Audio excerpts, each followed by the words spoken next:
İlk wada Mary vilayetinde peýda bolan, soňra Ahal vilayetine çenli barp ýeten ösümlik bitine meňdeş möýrmöjeklerin köpçüliklerini ýaýramagy indi paýtagyt Aşgabatyň käbir sewitlerine hem gelip ýetdi. Agymtyl reňkdäki bu möýrmöjeklerin ilaty döredýän oňoýsuzlyklary barada Azatlyk radiosynyň habarçysy 28 awgustda paýtagtdan maglumat berdi. Aşgabatyň bagtyarlyk etrawynyň çoğunly we garadamak ýaşaýyş toplumlarynyň köçelerine we baglaryna möjegin köplüginden ýaňa barmak basmagy yer ýok yerler köpelýär. Dip yerli ýaşaýjy anonimlik şertinde gurrun berdi. Şu günler bu ýaşaýyş toplumlarynda baglaryň şahalary we ışıklandyryş diňleri bilen bir hatarda elektrik geçirji simleriň tas ählisini möýrmöjekleriň gaplandygyny görse bolýar. Tok geçirjilerdäki möýrmöjekler bir näçe kilometre çenli hatara düzülen diýip yerli ýaşaýjy bellidi. Möýrmöjekler jaýyň äpişgelerinden, gapylaryndan we howa çekiji turwalaryndan öýüň içine girýärler. Ilat gapylaryny we şeýlerini açman, gijelerini asla çıra yakman, olaryň öýüň içine girmeginiň öňüne almagy çalışýarlar. Adamlar hususy jaýlaryny şemallatmak üçin äpişgelerini we gapysyny açmaga zar galdylar diýip başga bir yerli ýaşaýjy anonimlik şertinde aýtdy. Ýaşaýjylaryň tasdiklamagyna görä möýrmöjekleriň gün saýyn köpelip, has köp meýdana ýaýraýandygyna garamazdan yerli häkimetler tarapyndan hiç ýyly çäre görülmeýär. Ilat yerli häkimliklere ýüzlenýär. Resmiler ýaşaýyş yerlerini dermanlamagy howluk maýarlar diýip ýaşaýjy sözüne goşdy. Şol bir wagtda ýaşaýjylar häkimligiň wekilleriniň döwlet binalarynyň şol sanda prezidentiň köşgüniň we ministrlikleriň daş töweregini himiki serişdeler bilen dermanlaýandygyny aýdýarlar. Bu aralykda tebii ýagdaý bilen öz başda görüşmäge mejbur bolýan ýaşaýjylaryň käbirleri yerli mollalardan haray gözleýärler. Adamlar mollalary bu möýrmöjege garşy doga okudyp olardan diýinmäge çalışýarlar. Ýöne mollalar bu tebii hadisany adamlaryň dininden daş düşüp ýokarky güýjüň duýduruş alamaty atlandyrýarlar we ilaty howatyrlandyrýarlar. Dip ýagdaýlardan habarly yerli ýaşaýjy anonimlik şertinde aýtdy. Şol bir wagtda bu mollalaryň möýrmöjekleriň köpelmegini dine çağırş etmek üçin ulanýandygy baradaky sözleri hakda Türkmenistanyň müftülüginden maglumat almak başartmady. Şeýlede bu duýduruşlar diňe käbir dini wekilleri degişli bolup, Azatlygyň habarçysy bilen söhbetdeş bolan beýleki mollalar bu garaýyş bilen ylalaşmaýandyklaryny aýdýarlar. Möýrmöjekleriň Aşgabatyň käbir ýaşaýyş toplumlarynda ýaýraýandygy barada sosyal ulgamlarda hem ýygyderli videolar paýlaşylýar. Soňky bir hepdäniň dowamında köpelýän bu videolaryň käbirinde sosyal media ulanjylary möýrmöjeklere suw guýsaňda ölmeýändigini aýdyp, onda nädip diýinmelidir barada raýatlardan maslahat soraýarlar. Ýene bir sosyal media ulanjysy bolsa, videoda bu möýrmöjeklerin sagamanja bagyra hem gelendigini aýdyp, jaýynyň tas tutuş diýwarynyň bulardan doldygyny görkezýär. Käbir ulanjylar bolsa möýrmöjeklere garşy käbir kimiki serişdeleri satyn almagy maslahat berýärler. İnterneti berk petikleyen Türkmenistanda gizlin VPN ulgamlaryny goýup berýän ustalar Telegram Messengeriniň esaslandyrjysy Pavel Durowyň Fransiýada tutsak edilmegi bilen baglylykda öz gazanjyny ýitirmekden howatyrlanýarlar. Türkmen awatly we Aşgabatly VPN ustalary bilen söhbetdeş bolan habarçymyz olaryň gazanjyny ýitirmekden howatyrlanyp anonymizerler hyzmatlaryny howpsuz ýagdaýda alyjylara hödür etmek üçin alternativ platformalary gözleýänligini belledi. Birden Telegram dolu yapılsa Türkmenistanlara alternatif informasiýa almak hasam agyr boljak. Kiber howpsuzlyk bölümi tarapyndan bir näçe VPN'ler köpçüliklerin petiklenen ýagdaýynda da Telegram'ın özüne ornaşdyrylan proxy serverleriň bolmagy VPN gytçylygynyň başalyp çykmaklygy ýardam edýär. Ýurtda petiklenen saytlaryň Telegram kanallaryna ýazılıp bolýardan audio, video materiallar hem görüp bolýar. Diýip Aşgabatly VPN ustasy gurrun berdi.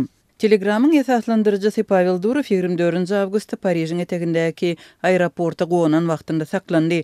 Fransuz häkimetleri 1 milliard çemesi ulanjyly Messengeriň başlygyna bir näçe jinaýaty gatnaşygy bolmagy barada şüphe bildirýänligini ma'lum etdi. Türkmenistanda VPN ulanjylary we ustalary internetiň döwlet tarapyndan petiklenýän ýurdunda Telegram'yň meşhurdygyny belläp, ulanjylaryň ondan habarlaşmak mümkinçiligi we alternativ maglumat çeşmesi hökmünde ulanýanlygyny bellediler. Biz VPN we anonymizerlary esasan Telegramyň üstü bilen satýarys. Bu ýagdaýda milli howpsuzlyk işgärleriniň eline düşmeklik ähtimallygy petilýär. Öň Discord sosial platformasy biziň işimize ýardym ederdi. Onu da petiklediler. Indi bolsa Durov tutup edilenden soň Telegram'ı hem dolu yapaytalar, hopsuz ve anonim ýagdaýda VPN hödür etmek üçin platforma hem yok. Dip Türkmen awatly VPN ussa saýtdy. Türkmenistanda VPN'ler ýyzygderli petiklenýär, olary gizlin goýup berýän ussalar ýyzarlanýar we ilata petikden geçmäge mümkinçilik berýän ulgamlary ulanmazlygy üçin berk basyş görkezilýär. Facebook, Instagram, Twitter, WhatsApp, Telegram we Viber ýaly sosial ulgamlar petikli galýar. Häzirlikçe bizde alternativ platforma yok. WhatsApp ýa-da Signal üstü bilen VPN we anonymizerleri hödürlemek işin etmek agar. Meniň ýörüýte kömekçim bar. Ol doğrulugyny Telegramda VPN satmak we şonuň bilen baglanşykly türlü maglumatlary adamlara gizlin ýaýratmak işi bilen meşgul bolýar. Ol hem işini ýetirjek. Dip ýene bir Türkmenistanly ussaýdar. Azatlyk radiosu bilen anonim gürleşen Türkmenistanly VPN ussalary internet üstü bilen gazanç hem etmegiň meşhurlygynyň ýurtda soňky ýyllarda artanlygyny belläp, bu urdan Telegramdan peýdalanýanlaryň az däldigini aýdarlar. Telegram yapılan ýagdaýynda käbir Türkmenistanlylar hökümete bagly bolmadyk gadancyndan mahrum bolarlar. Ýaşlar Telegramyň kömegi bilen kripto hasaplaryny açyp, ýurdun içinde hem hödür edýän hyzmatlaryna Telegramyň üstü bilen kripto valuta arkaly tölegini alýarlar. Daşary ýurtda ýaşaýan garyndaşlaryna kripto valutanyň dollara çalşygy arkaly ýurda uğratmak bilen gazanç hem edýärler. Dip Türkmenistandaky çeşmeleriň ýene biri gurrun berdi. VPN ulgamlaryny gurup bermek bilen meşgullanýan ustalaryň maglumatlaryna görä soňky ýarym ýylyň dowamında Türkmenistanda Telegramyň agzalarynyň sany 50 000-a ýetýän türkmen dilli Telegram chatlaryň we toporlaryň birnäçe hereket edýär. Çeşmeler olaryň ýarsynyň gowragynyň Türkmenistanyň içinde ýaşaýanlygyny aýdarlar. Telegramyň esaslandyrjysy Pavel Durowyň saklanmagy Telegramyň geljegi onuň işläp işlemezligi barada Türkmenistanly ulanjylaryň arasynda diskussiýalar hem döretdi. Paryjyň prokuraturasy Pavel Durowyň 12 jenaýata gatnaşan bolmagynyň ähtimallygy barada şüphe bildirdi. Olaryň arasynda kiber jenaýatçylyk, pul ýuwmak we kriptologiki enjamy öňünden yglan etmezden import etmek ýaly meseleler bar. Fransuz mediasyna görä ýurdun ýetkinjek ýaşyna ýetmedik çağlara garşy zulumyň öňüni almak boýunça edarasy deslapky dergemiň netijesinde Durowyň tutsak edilmegi boýunça order çykarypdyr. Durowyň Fransiýada tutsak edilmeginiň ýa-ni bu online habarlaşma hyzmatyny hödürleýän kampaniýa özüniň Ýewropa Birleşiginiň kanunçylygy esasynda iş alyp barýanlygyny we munyň bilen bagly hiç bir düzgünleri bozmanlygyny öňe sürdi. 26 awgustda Fransiýanyň prezidenti Emmanuel Macron Telegram Messengeriniň esaslandyrjylarynyň biri we başlygy Pavel Durowy tutsak etmek kararynyň siýasy matlaply däldigini aýtdy. Balkanly balykçylar balyk tutmak baradaky ygtyýarnamalaryna garamazdan deňde goýberilmeýär. Azatlygyň ýerli habarçysy bu ýagdaýyň diňe balykçy maskalaryna däl, bazarlardaky balyk wahalaryna hem täsir edýänligini habar berýär. Balkanly çeşme balykçylara döredilýän emeli päsgelçilikleri bu önümçüligi deňizçi harwlaryň goşulşma bilen baglanşdyrýar. Reýtler Türkmenbaşy etrawynyň kenarlaryna tas ähli ýerde geçirilýär. Deňizçi eskerler mundan 1-2 ýyl öň kenardan 30 kilometr çemesi çäkdi. Serket zonasynda gedýärdi. Indi deňiziň ähli ýerini harby gämileri görmek bolýar diýip Azatlygyň çeşmesi aýtdy. Balygy soňky bir ýylda diňe çeleken kenarlaryna tutup bolýardy. Türkmenbaşy, Garabogoz, Gadak deňiz serket tarapy geçmek bolmaýar. Türkmenbaşyda bir balykçy ruhsatnamasy astyna adyndan 10 adam işleýär.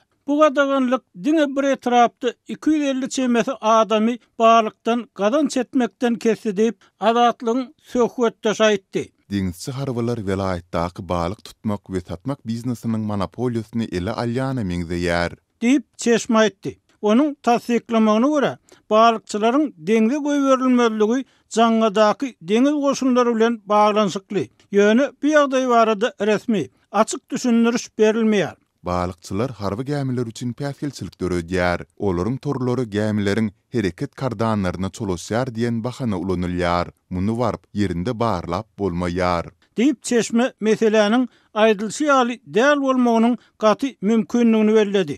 Azatlyk may aýyny balygyň eýýäm 3 ay bäri gymmatlaýanlygyny habar beripdi. Barha ýokarlanýan bahalar häkimiýetleriň ilaty balyk önümleri bilen öpçün etmek barada eden uly gurrunlarynyň yer tutmanlygyny, ýagdaýyň hassa çylşyrymlaşýanlygyny işaret edýär. Bir-birinden aýratynlykda gurlaşylan iki balykçynyň tasdiklamagyna görä, bu wakany geçen ýylyň baharyny balykçylar bilen deňizçi herkerdanyň arasynda dören konfliktden uzalýar. Geçen bahar aýyny 10 kilogram bekre balygyny we 1 kilogram bekre işbirini sorany bermänekleri üçin balykçylar bilen deňizçi serkerde arasyna konflikt dörep balykçylara uly ziýan getirdi. Diýip anonimlik şertinde gurlaşan balykçy kıyınçylyk döreden deňizçi ofiseriň adyny hem aýtdy. Emma adatlyk beýleki tarap bilen gurlaşyp düşündiriş almak mümkinçiligi bolmansaň onuň adyny aýtmaýar. Bu dawa aýdylmagyna görä Tomussa tassan ähli balykçynyň deňde goýberilmezligini, Hadaryň Türkmenbaşy etrap kenarlaryndaky balykçylaryň tas ählisiniň işsiz galmagyny alyp gelipdir. Deňizde Hadar balyk kärhanasynyň katerlerine çäkli möçberde balyk tutmak ruhsatı berilýär. Hususy ýagdaýda balyk tutmak ygtyýarnamasy bolan, ýöne deňizde goýberilmeýän balykçylar para berip Hadar balyk kärhanasynyň galp resmini amaljak bolýarlar. Olaryň arasyna galplygy anyklanyp bar bolan ruhsatnamalaryny ellerinden aldyran balykçylarym bar. Diýip azatlygyň söhbetde aýtdy.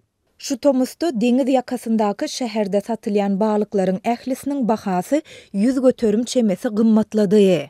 Diýip yerli ýaşaýjy bazardaky balyk bahasy barada aýdylýanlary tasdik etdi. Anonimlik şertinde gurlaşan ruhsatnamaly balykçy bazara esasan deňiz eskerleriň tutan balyklarynyň getirilýänligini, serkerdelerin eskerlere tutturan balıklarını tanş üstü bilen bazarlarda yerleýänligini öňe sürdi. Şeýle de ol balyk tutmaktan gazanç edýän harbalary balyk brakonyerleri diýip atlanyrdy. Harby gullukçylar balygyň köp toplanýan ýerlerinde gaty emeli dinamit partladyp balyklary köpçüliklen gyrýarlar we geregini ýygnap alýarlar. Gerekmejek ownyk balyklary deňizde maslagy öwrülüp galýar. Olar balyklara we deňize uly ziýan ýetirýärler.